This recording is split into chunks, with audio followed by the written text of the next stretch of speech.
Welcome to part 1 of CVent's venue training series, Intro to RFP Responding. After viewing this video, you will be able to perform common actions on an RFP, create a CVent proposal, and become familiar with the answers to some CVent frequently asked questions. I'll start by discussing how to navigate your RFP dashboard. In the Manage RFP section, you will see a list of leads sent to the properties you work with. This dashboard will show you basic information about these leads, such as the venue name, the RFP status, and due date. You can hover over the RFP name for qualifying information, or take a quick action by using the RFP drop-down menu. The proposal status column will help you decide which action, if any, needs to be taken on the RFP. Statuses in a waiting proposal are considered outstanding and action still needs to be taken. It will say not submitted if the proposal has been created but not yet sent to the planner. Submitted proposal indicates that the planner has received your response and you are waiting on them to award a venue. If you choose to not bid on a lead, you can turn it down, and you also have the option to withdraw a submitted proposal. If the event is no longer taking place, a planner can also cancel an RFP. If you see no response, that means that the lead was left untouched in your account, but the planner has already awarded the business to another venue. Awarded or declined means your property either won or lost the business. As you can now efficiently navigate your account, let's move to our first training objective, which is how to perform common actions on an RFP. To assign an RFP or mark it in progress, use the gray buttons at the top of the RFP details page. Assigning out your RFPs will ensure that no potential business is ever missed. Once you assign the RFP, the assignee will get an email notification letting them know that they have a lead to work on. Marking an RFP as in progress will communicate to the planner that the RFP has been received and someone is working on the proposal. This is a great way to increase communication with the planner and give the impression that you are interested in the business.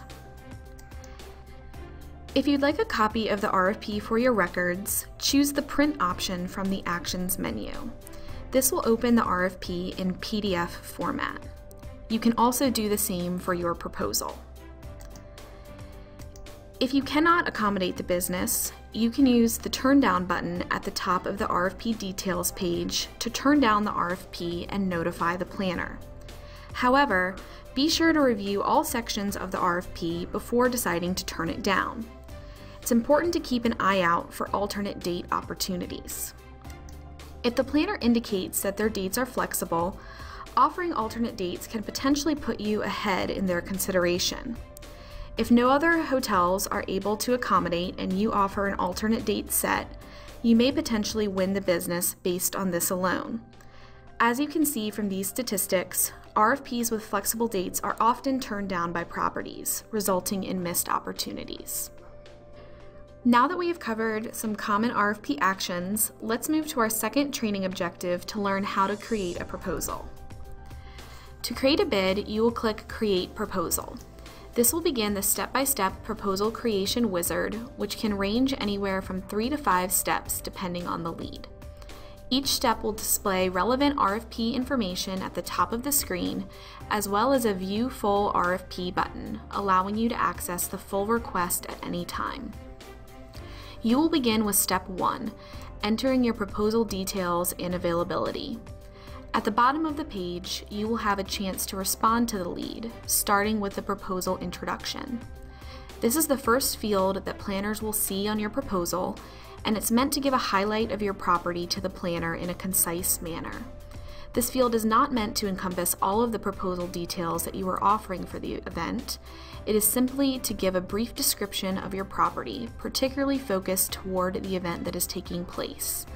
This will help your property stand out as the best location for the planner to choose.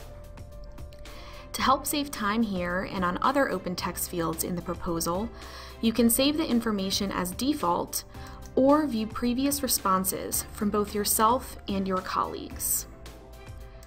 Your availability will be filled out at the bottom of the page. If you cannot accommodate the original dates sent by the planner, I recommend entering alternate dates here so you can still take advantage of the lead and potentially win the business. When we recently surveyed our planners, we found out that 88% of them had awarded alternate dates at some point, meaning a date that did not match their initial request. Click Next to move on to Step 2. In Step 2, you will enter your sleeping room rates, alternate dates, and taxes. The relevant RFP information will show at the top, along with the budgeted room rate if it was included on the RFP. You will have the option to include package pricing. For more information, view our video that shows how to add package prices if this is the way your venue chooses to quote. In the sleeping room chart, enter the rate for each type of sleeping room and edit the available quantity if necessary. To save time, copy rates from day to day. Notes can also be added to the right of each day to enter specific information regarding that room or that day. Underneath the chart, you can use the additional information box to provide details to the planner, such as the upgrades of your recent renovation or a description of the rooms themselves. Remember, the RFP is a platform to exchange information that will ultimately convince the planner to choose your property, so use these open fields to your advantage.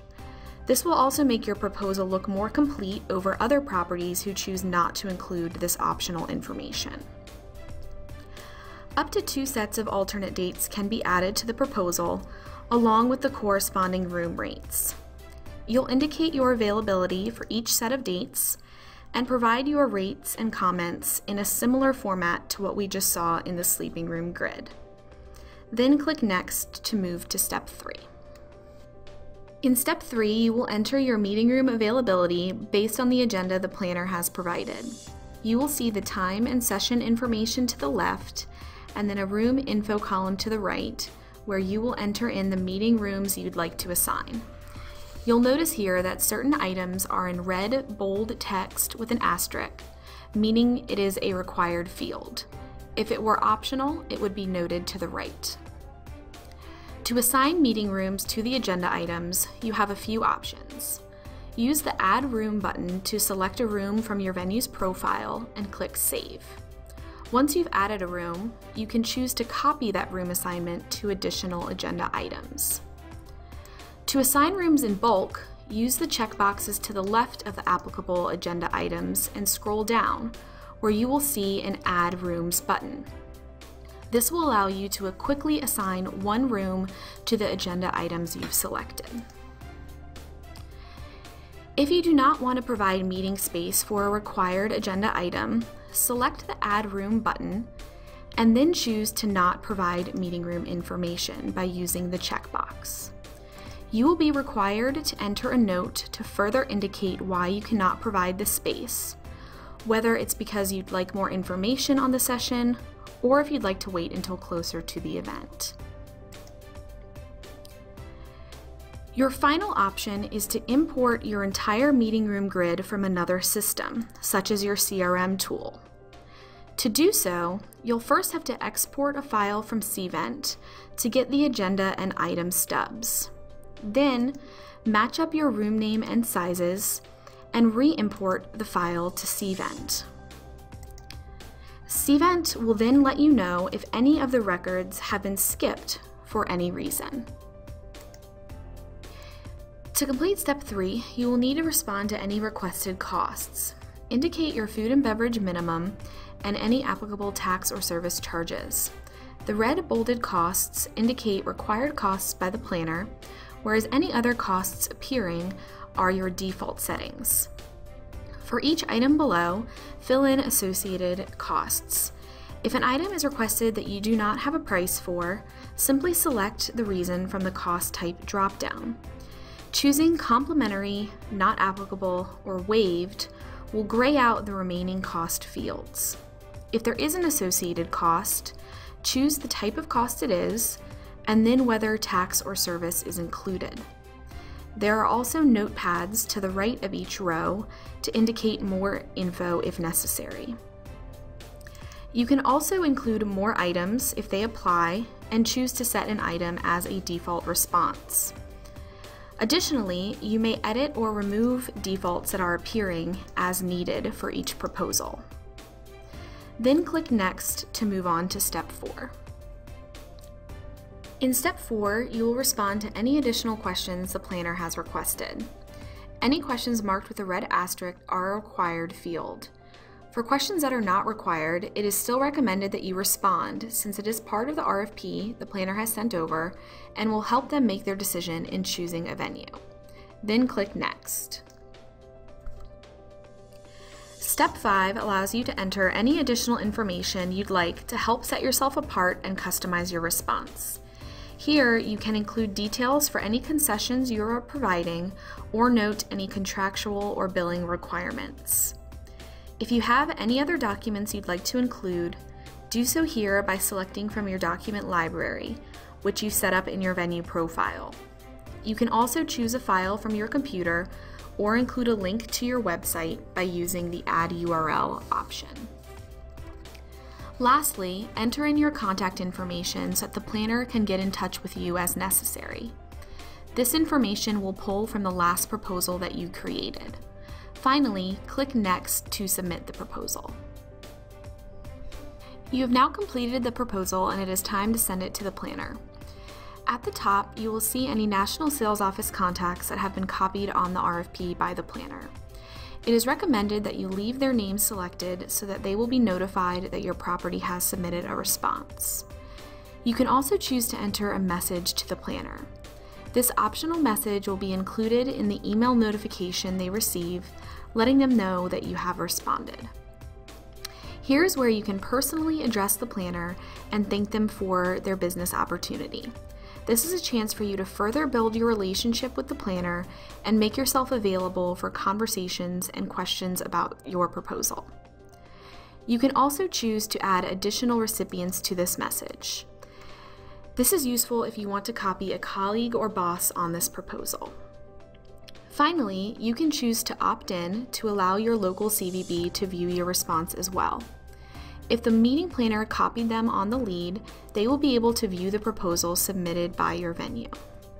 Choose Submit Now to send the proposal back to the planner, or choose Review and Submit Later if you or a colleague still need some time to review or add more information.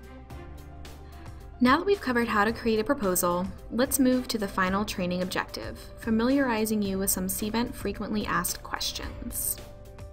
First one is, how do I change a lead catcher? CVent has recently made it easier for you to change lead catchers at the same time you change your usernames, or who has access to your venue. You can edit this information in the venue section of your account under lead catchers, or in the user section of your account under administration. How do I edit a proposal?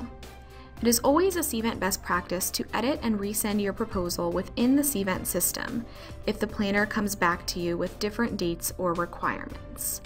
Putting the information in CVent will ensure that it is stored for your records, and resending the proposal will ensure that the planner is notified of your changes. How do I save my default answers? You can save your default answers in two places. As you saw in today's video, we give you the option to save default answers as you go through the proposal wizard. Additionally, you can save your default answers within the venue section of your account in one central location. After watching this CVent video, you should now be familiar with how to perform common RFP actions, how to create a proposal in your CVent account, and the answers to some CVent frequently asked questions. Be sure to check out the other videos in our training series. Thanks for watching.